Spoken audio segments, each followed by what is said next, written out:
Hey hello everybody, and welcome back to the channel. Now this is one that people have been asking for quite some time now, and it is, as the name, well, I mean, you guys have already seen the title, it is Getting Started, Getting Started. Now those of you who have been here a while will know that in my Getting Started series, I always start off by saying that I assume that the people who are getting into Napoleonics have already got all the tools and paints and things like that, because they've been playing 40k or something else, and like a different game, and they've gone from there to Napoleonics. But that's not always the case.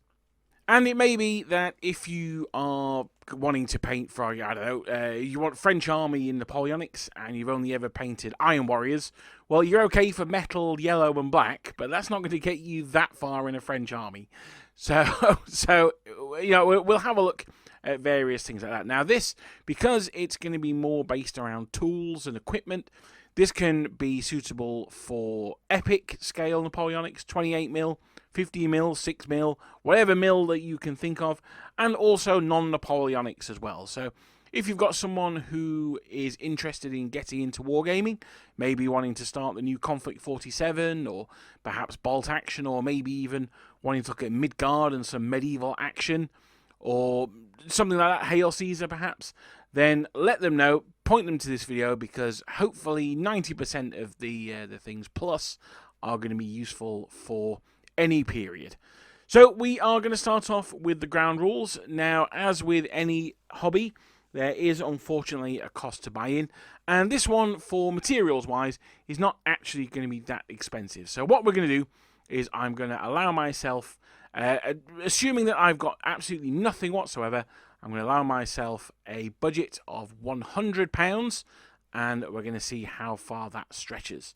Now, the way I normally do it is I break the amount of money into 2 months, but I'm going to slightly change that here, because this is stuff that you're gonna need it all. So there's no point in saying, oh, you know, I need this in month 1 and that in month 2, because you're probably going to need it all to get started. Now that said, we're going to talk about some paints to buy, and you can probably put some of those off. So for argument's sake, again, you're painting your figures. Well, the last thing I paint is usually the muskets.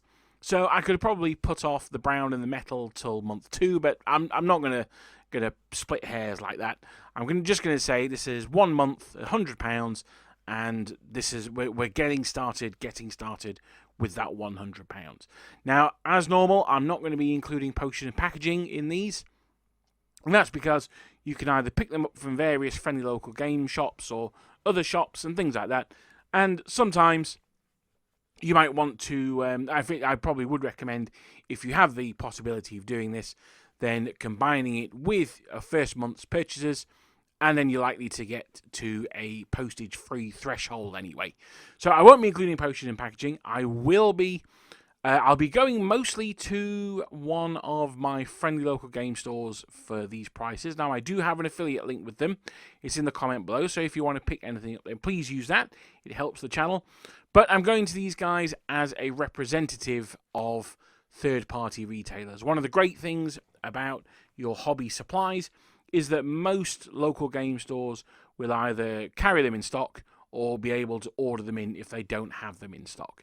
So for that reason, we've got £100 in our sweaty mitt, and I'm going to head over to the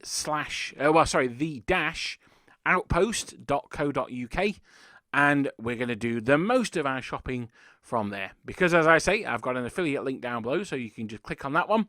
That'll take you through to the site, and it is local to me. It is a Sheffield-based company, which is another reason not to do the potion and packaging, because I can get it put aside, and then after work I can wander down and pick it up myself.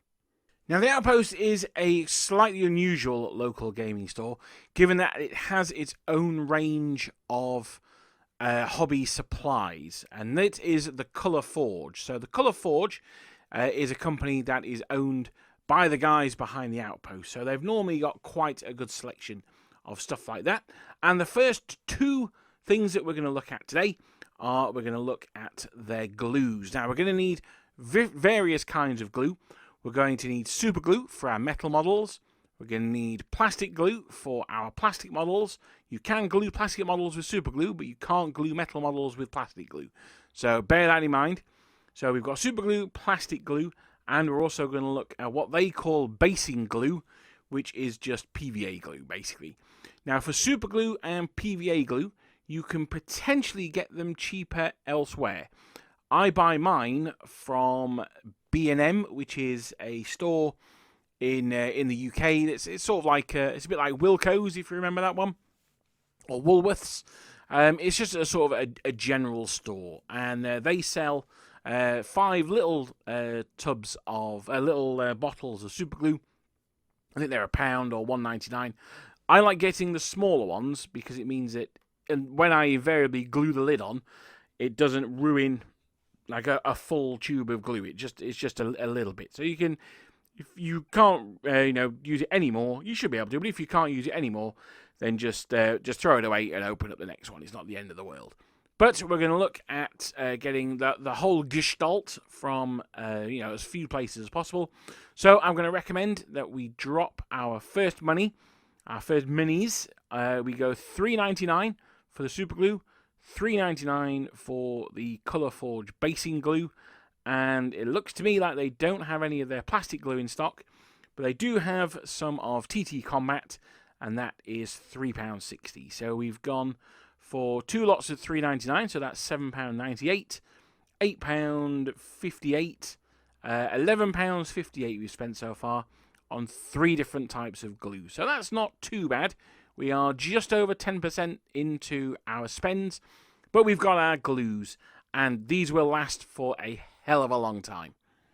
So that's our 3 glues in place. Now, we could actually, if we wanted to, not get the super glue, because we're going to get some in another box. But I recommend that we get it anyway, because invariably you're gonna glue the lid on at some point.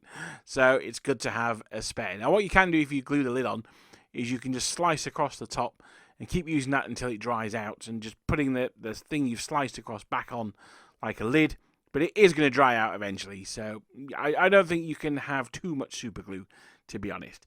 But the next thing we're going to look at is we're going to head over to the Army Painter Tools section of the website, and we're going to pick up, now this is going to be quite a pricey one, but for $35.99 we're going to pick up the Army Painter Hobby Set. Now that's reduced from $39.99, so that's a saving of 10%, so it's not too bad. And that takes us to £47.47. No, there you go. That's nice and fun. Oh no, £49.57. No, that's disappointing. £47.57. And what we get in our Army Painter Hobby Set is we get 3 brushes, we get a file, we get some clippers, and we get some paints as well. Now, this one is a really, really good start set because you're going to need the clippers. Now, the clippers are, well, I say you're going to need the clippers. You're probably going to need the clippers because most of the models these days, we get the plastics. So plastics are a lot cheaper and they're easy to carry around and they're more multi-part. So plastics are super popular and you can need the clippers to get them off the frame. Now, I tend to use my clippers with metal models as well, which is a little bit naughty and it does actually damage the clippers. So you probably shouldn't do that. You should get special ones for that. These ones that come in this set, they aren't going to be fantastic. I'm not going to lie, they're not going to be great. I have seen clippers for the price of this set just for the clippers. So you're not getting top-end ones, but you're getting ones that are going to start you off. This is, let's remember, a start collecting. Now you also get a super glue in there, as I said. You get a little palette. That's cool. I tend not to use palettes. I just use the back of a packet of figures, or anyone who's seen the Wednesday live stream will see that I will use pretty much anything as a palette. So, I mean, it's nice to have, though. It keeps it all together, so that's not too bad. You also get 3 brushes in there. Now, the brushes that you get are, again, they're going to be pretty poor quality. But you get a starter brush, which is like, I guess, a medium brush.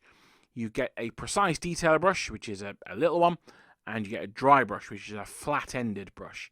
Now, dry brushing is quite a specialist technique. It's not very difficult, but it is a technique. So, if you're not sure what you're doing with dry brushing, watching a YouTube guide. I do it on the live stream. I've talked about it on there, but you'd have to find the live stream that I talk about it on. I'm sure there are 1,000,001 dry brushing guides out there. So you can grab one of those.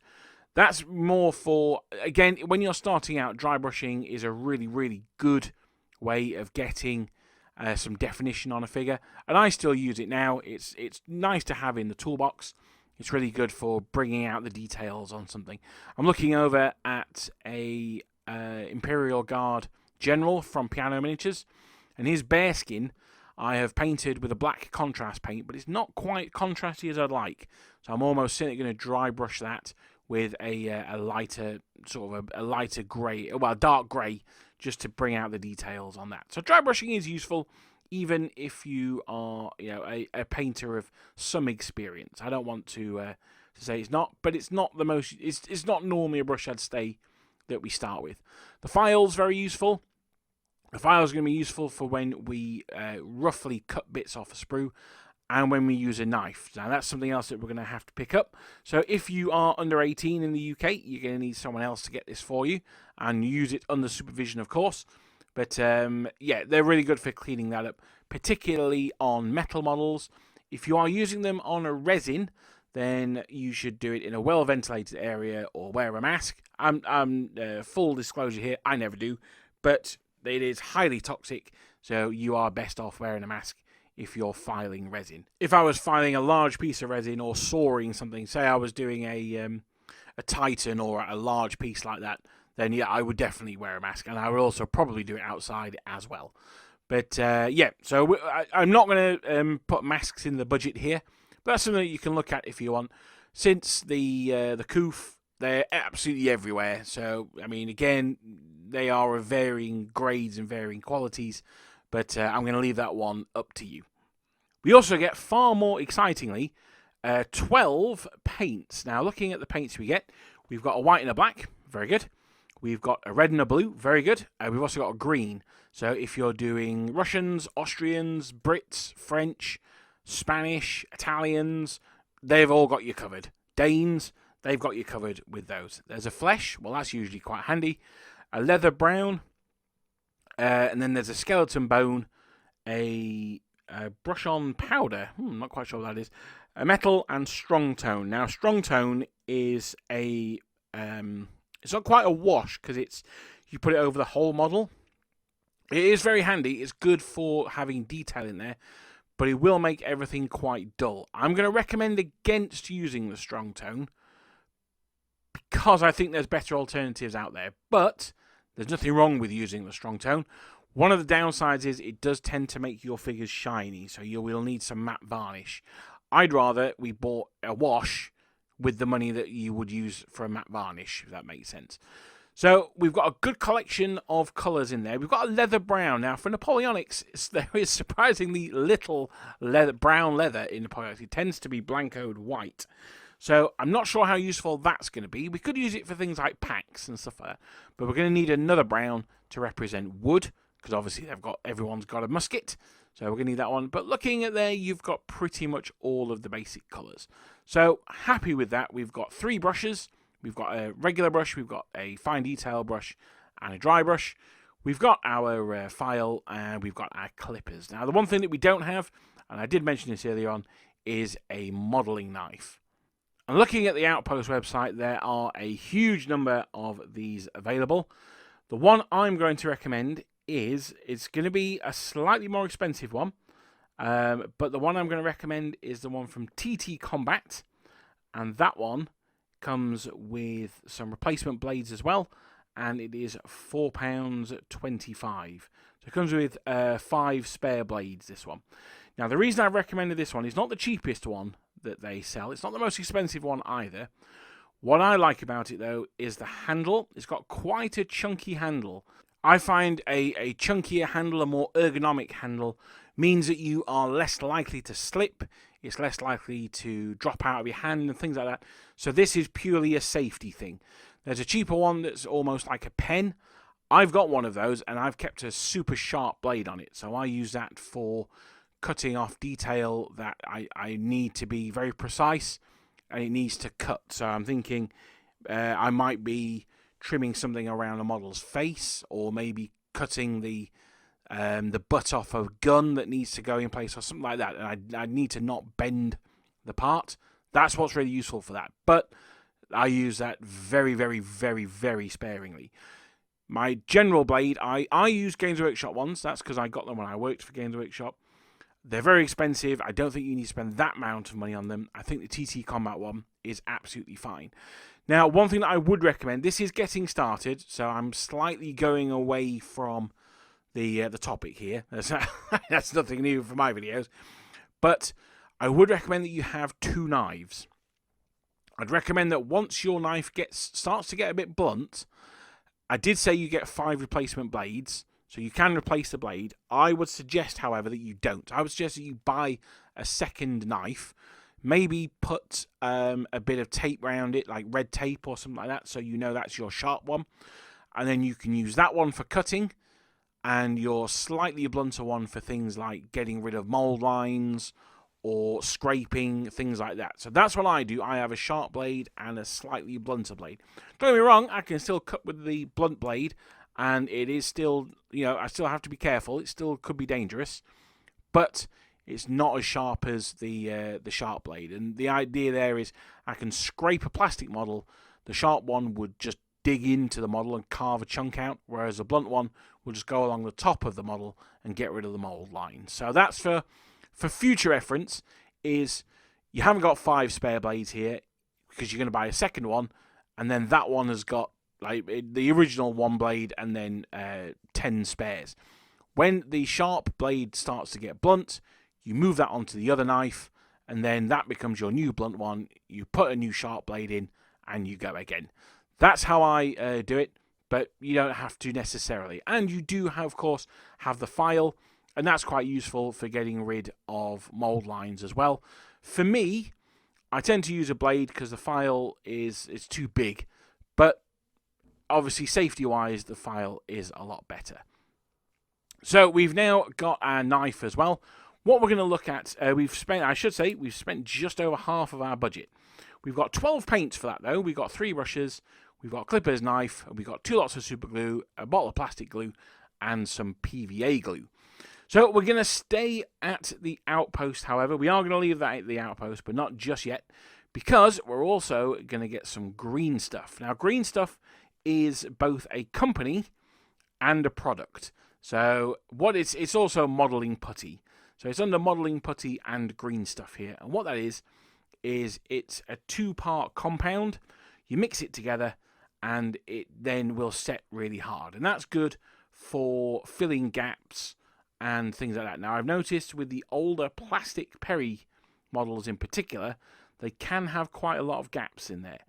This is not 100% necessary, but I'm going to recommend, as we're putting together an order anyway, I wouldn't necessarily just order this and get it shipped to me, UPS next day delivery or something like that. But I'm just putting in one anyway. They sell green stuff tape made by Green Stuff World, so you'd hope it's good. You'd hope that they know what they're doing. And that one is £4 and a penny. So let's go for that one. We are now up to 155. We're up to £55 and 83 pence. So I mean, yeah, in £100, 4% of it on some green stuff is no problem at all. Now you get 6 inches worth of green stuff there, which is weird. So it's not actually that much, but you don't really need that much. So that's going to last you absolutely forever. Don't worry about it. That is more than sufficient. I mean, there's one that you can buy that is £30. That gives you 36 inches worth. Now, unless you are really into sculpting your own models and some big models, you're never going to use that much. So, yeah, Green Stuff World for me. Just a 6-inch strip. That'll do you, 15 centimetres. The length of a small ruler. £4. You can't go wrong with that. I think that's a really, really good buy. So we've gone up for that. We're on to £55.83. And now we're going to look at some discretionary purchases. Because although I said I'm not going to divide it into 2, and I haven't divided it into 2, that's basically everything that we need. All of the tools that we're going to need, we've now got. And we've got 12 paints to go with it as well. Absolutely fantastic. And not only do we have 12 paints, but they're all going to be really good and useful paints. But that is not to say that we don't need any more. So with no further ado, we are going to head over into the paint section. Now, I must express a bias here. You can use speed paints. These are an alternative. You can also use, I believe that what's his name? Peachy. I think Peachy's paint range, Two Thin Coats. I think he does a set of contrast paints now as well. But I go with the originals. I am a Citadel contrast guy. I am, when it comes to paints, I am a G-Dub fanboy. People tell me they're not the best. I'll be honest with you, I've used Vallejo paints. They are a million times better than Games Workshop paints, but I still go back to the Games Workshop paints. It's what I know, it's what I'm familiar with. Don't let me say that you have to buy Games Workshop paints, because I'm not saying that. If you prefer speed paint, something like that, Vallejo, I think they do speed paints as well. So if you like other ones, then absolutely go for those. Now, one thing that I will say is that we've got a white paint. I will not be buying a white paint from Citadel because their white paint is absolutely appalling. But what I will be buying is a pot of Apothecary White. Now, Apothecary White is a contrast paint, and it's basically like a wash. It's like a shade. I paint it over my white in my uniforms, and then I will go back and highlight with a white. Which reminds me, actually, there's something else even before we get to contrast that we're missing, but I will come to that in a second. So Apothecary White from the Outpost is £4 and 4p. That's even more than that green stuff. And that takes us to £59 and 87 pence. Now, the reason I'm suggesting that we go for this one is because there is a surprising amount of white on Napoleonic models. Even something like the Brits, who don't have the white plastron or any white underclothes or anything like that, even they have the straps, they have their trousers. If you're doing the Peninsula, you'll be surprised by how much white you actually paint on them. So that's why we're going for the first things first, Apothecary White. That's what we are going with. Sorry, I'm just writing down Apothecary so I remember later on. Now, the contrast paints, I've skipped ahead a little bit, so I'm going to have to go back, I'm afraid. The contrast paints work by staining the undercoat. So the undercoat that you use becomes very important here. Now, for a long time, when I painted 90% of my Napoleonics, it was 75% of my Napoleonics. It was before contrast paints came out. So what I would do is I would spray them black. For example, I'm talking about a Brit here. So spray them black, paint their coats red, wash them with a red wash, re-highlight them red, then paint the whites and the buttons and all that stuff. These days, then I changed and thought, why am I undercoating them white? I would just spray them red and then re-undercoat the trousers and things like that, and then take it from there. Contrast paints have meant that I don't need to do any of that anymore.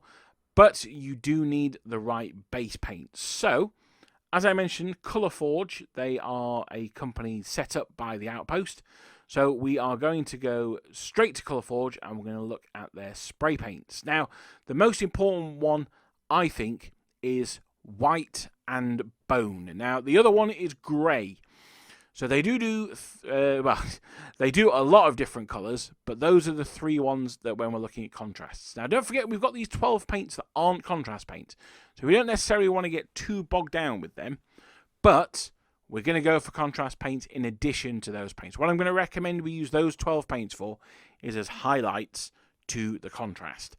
So that's why I'm talking so much about them. Now, this is something that you want to get sorted at the start of the project, because it's going to affect everything going forward. Now, as I say, spray paints are the big one. Now, the white spray paints is traditionally what I've been using with contrast, but I've tended to find that it makes everything a little bit oversaturated, I think it would be safe to say. So it makes, because the white shines through, it makes the colours look a little bit garish. So I've recently started changing that to grey. Now, for Napoleonics, I would recommend grey because you can then use that as a base for the white. So if you were to spray with Ghoul Grey, which is the colour that Colourforge make, then that's the equivalent of Games Workshop's, it's the Skaven one, Gracia. If you spray with that one, then it gives you a really good base for the paint to stick to. So I used to use white. I've recently gone to ghoul grey. But that does make the figures a bit darker, so that makes them a little bit more naturalistic, I find. But some people don't like that. Some people like the bright toy soldier look. If you're going for that, then absolutely buy a white spray paint. If you are wanting something a little bit in between, then I would go for the bone. Now, the bone is also a really good base if you want to do Austrians and you don't want to do them white. Austrians used to wear like a wool linen type colour, which traditionally has been painted by Wargamers as being white. I paint my Austrians white, but they were probably more of a cream colour. So you could go with that and then do a very light wash over the top. That'll bring all the details out. Then you pick out the straps in white. You're going to have yourself some really, really nice looking Austrians there, I think. So depending on what you're going to go for, depends on what colour. Anything that's not an Austrian, I would recommend either white or grey. I'm going to go down on the side of ghoul grey, but you might want to go for the matte white spray. Whichever one you want to go for. They come in quite large tins of 500ml, and they are £10.80. So we're definitely going to go for one of those. Again, it's quite a lot of money. It's over 10% of our total budget, but I definitely think it's going to be worth it. I think we are going to reap the rewards when we get to painting the models later on. Now, with the ghoul grey, you can perhaps dispense with the apothecary white. I wouldn't. I'd still get the apothecary white anyway, just to make sure. But you could potentially not have that in your starter set. If you're careful with your brush, you can paint around and use the grey undercoat as the shading for your white. So I'm going to stick with the apothecary white as well, though. This is going to take us up to £70.67. So we've still got just under 30 quid. We're less than 3/4 of the way through our budget. We've got a load of paints. We've got our contrast paint.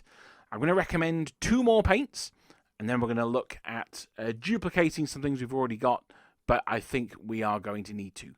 Now, the paints I'm going to recommend are, the first one is a wash. Now, as I said, this is not essential.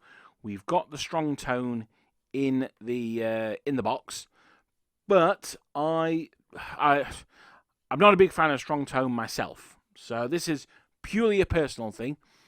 So in fact, I'm going to make this an either or. Okay, so you can either buy Agrax Earthshade. Now that's a Games Workshop wash.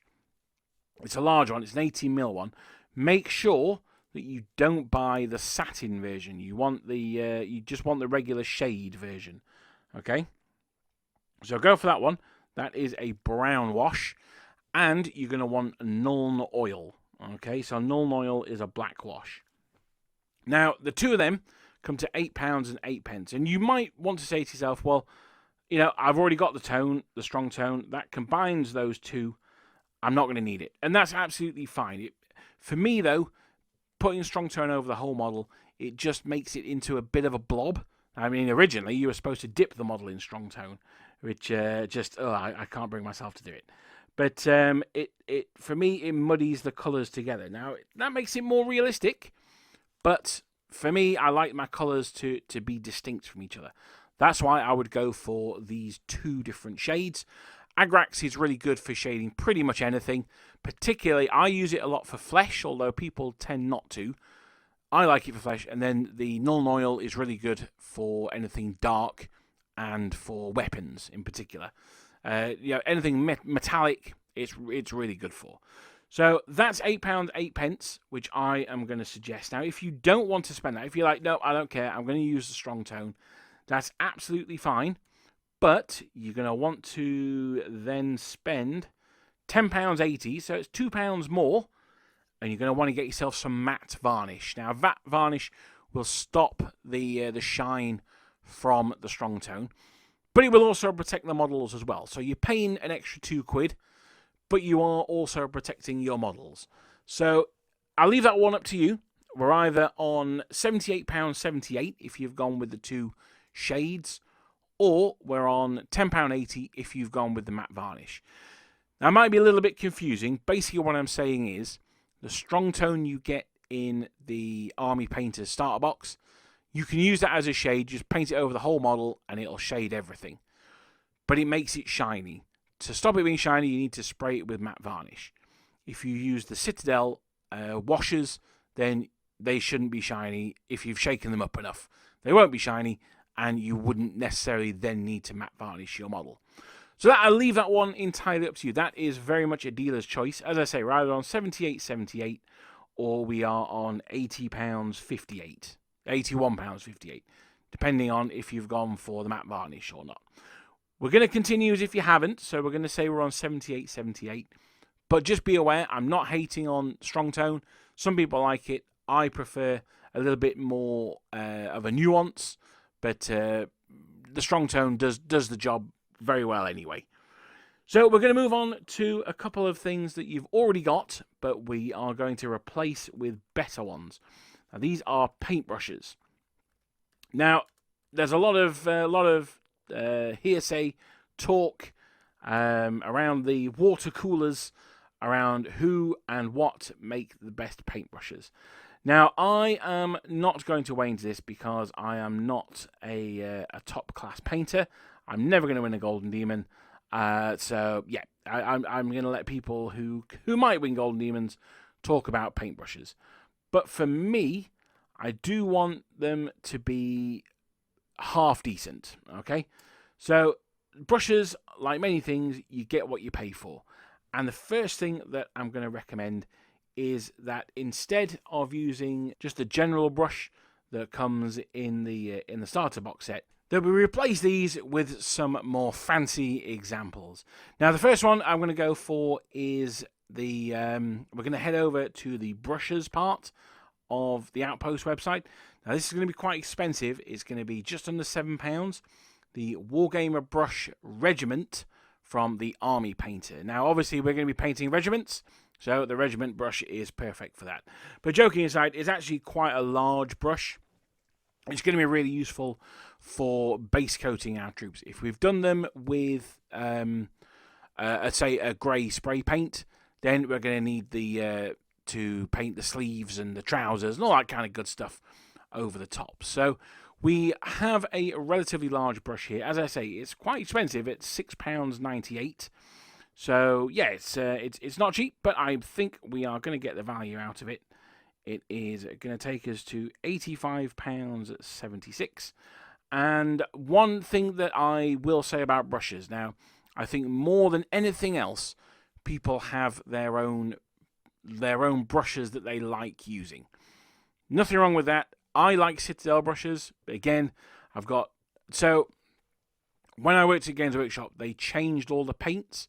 So they got rid of all of the paints, replaced all the names, and they gave us 2 packs of standard brushes, 2 packs of wash brushes, and they were like, yeah, these are the ones that you're supposed to bust out, give to the people to show them all the new paints. So obviously, I accidentally lost a pack of each of those, so I'm still working my way through my Citadel brushes. Now, I have to say, I really like Citadel brushes. I have heard, however, that they have changed. They've now got white handles, and I've heard that they are abysmal. I can't comment on that because I haven't bought a brush from Games Workshop or from anyone in about 10 years. So, I have heard... in fact, well, that's not true. I got a load at Adepticon, actually, which were part of my ticket. And I've started using those. So if you see me on the live stream I've got like a yellow-handed brush and some white-handled brushes. They're from Adepticon. I don't even know who the manufacturer was, to be honest. But, yeah, so I haven't gone out and bought a paintbrush in many, many a year. However, there is one key thing. So if you say, I prefer Army Painter brushes to Citadel brushes, I'll say, fair enough.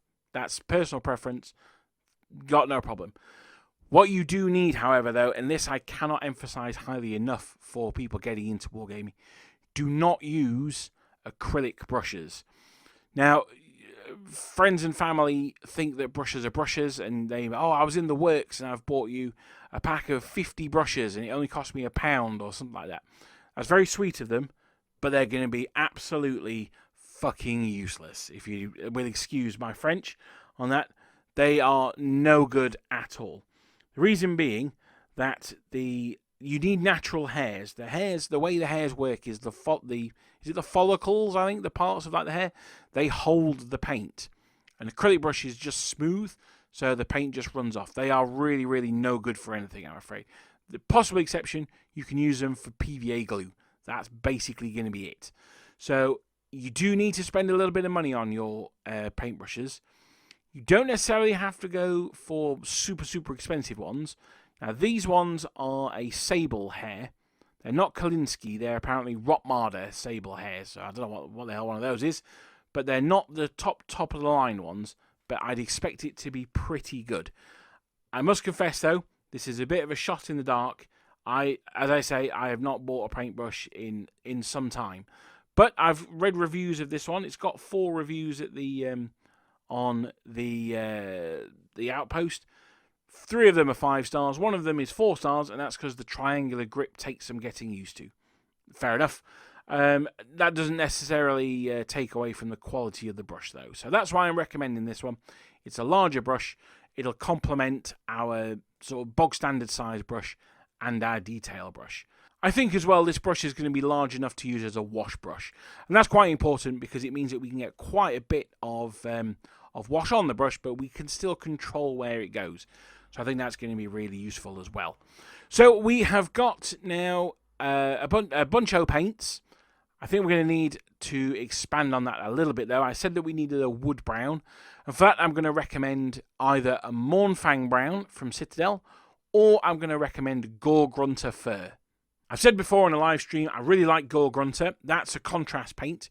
What I like about it is it gives a real polished wood look. So I think that's really good for those armies like the British or the Prussians. I think it looks really good for them, or guard units.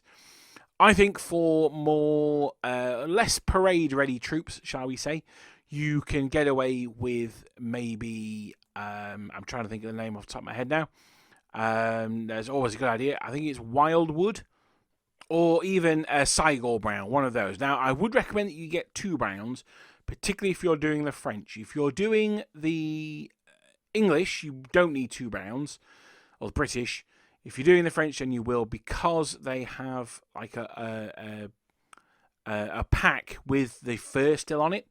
So you don't want to do that the same colour as the musket. So I'd recommend that if you do, for example, say Wildwood on the muskets, then you use Gore Grunter fur on the packs, just because you want to differentiate them a little bit. So they are £4 and 4 pence each. So we are another where are we? We are another £8 8p on top. So we're on to £93 84 pence. So we are down to our last 6 and a bit % of our budget. And I think, to be honest, we've got pretty much everything that we need so far. Let's have a quick scan of what we've got. We've got the hobby starter set, so that comes with clippers, 12 paints. It comes with what else does it come with? It comes with a file and some super glue. We've got a second pot of super glue. We've got some plastic glue. We've got some PVA glue. We're going to come back to that in a second.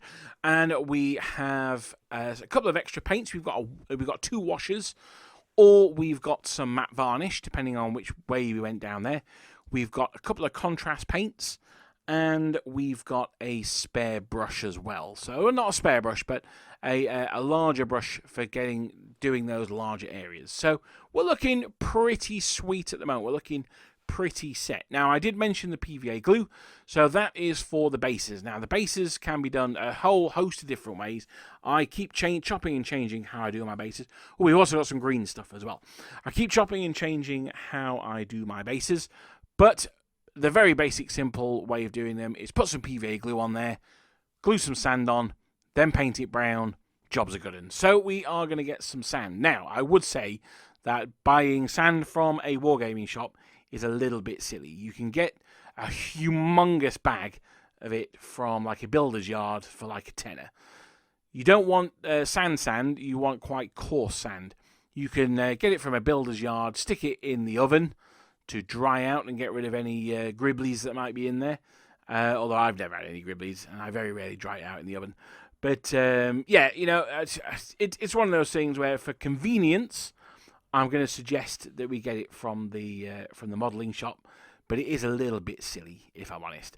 But that said, here we go. I am going to recommend that we go for the Colour Forge. Have their own basing materials as well. So a tub of fine grit basing sand is $5.99, and we are going to get one of those. We'll grab a static flock from Green Stuff World with some static grass. Now I'm going to look at the meadow grass for this one. It's what us old Games Workshop types would have called scorched earth. That's what I'm going to go for. It's not too bright. Now the two of those are going to cost. They're actually quite expensive. They are $5.99 each, so that's going to take us over our budget, particularly if we bought the matte varnish. So just be advised that we are a little bit over budget. You could do with perhaps just the sand to start us off with. Maybe base them so they're in the desert. There you go. Get yourself an Egyptian campaign army. Save yourself on basing materials. But no, joking aside, it's going to take us a little bit over our limit. But I think we've done okay so far. And we could, if we wanted to, I mentioned earlier on, we could always cut the super glue. We've got one in the starter set. So let me see what that is. So that would be an extra £12, which would take us to £105.84 minus 2p. So we're on £105.82. So yeah, there we go. We can drop the super glue, and we will be slightly over our £100 budget. We've been like £101. So no Freddos this time, I'm afraid. But I think for that £100, we've got pretty much everything we're going to need to get us started. We've got 12 base paints, plus we've got 2 shades, 3 if you include the strong tone.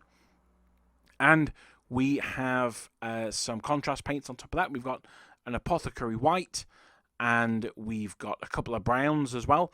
So that's super handy. We've got basing materials. We've got the glue to glue our models together and to glue the basing materials on. We've got a knife with spare blades. We've got clippers to assemble our models. I think for £100, that's going to get you going. Now, there's a lot more that we could add to this. For the next £50, we could add more contrast paints. It's the first place I would go, or perhaps some more washers. But I think for £101 and £101.93, I think we've got everything we need to get started. So is there something I've missed there? Would you have chosen a different undercoat? Would you have not gone for the pack with all the paints in? Or would you have built your own using contrast paints or speed paints or Vallejo or something like that? I think we've got a good start there, but it could always be better. So let me know in the comments what you guys think below. I want to say thank you for watching. Now, I would say in the comments, this video is designed for beginners, so please try and put your mind in the mindset of someone who is just beginning out. I believe this will cover pretty much all of the nations that you might want to go with, but is there one I've missed out? Is there another paint that you would recommend? Perhaps instead of those 2 browns, you could get yourself a different colour to represent them, maybe a darker blue for the French, something like that. But I think that's a good basis. These tickets for Under Eagles to Glory 3 are selling quickly, so if you haven't picked up yours yet and you think you might want to come, then I would highly recommend that you head over to Boards and Swords and order your ticket today. And other than that, I will see you guys next week. I am going to be at the other Partisan next Sunday, but hopefully there'll be a video going live anyway. I hope to see you then. If you are around the other Partisan, don't be shy. Come up and say hello. It's always nice to meet listeners. But I hope to see you soon. We are still doing the live streams on Wednesday. So if I don't catch you then, I'll catch you next week. Cheers.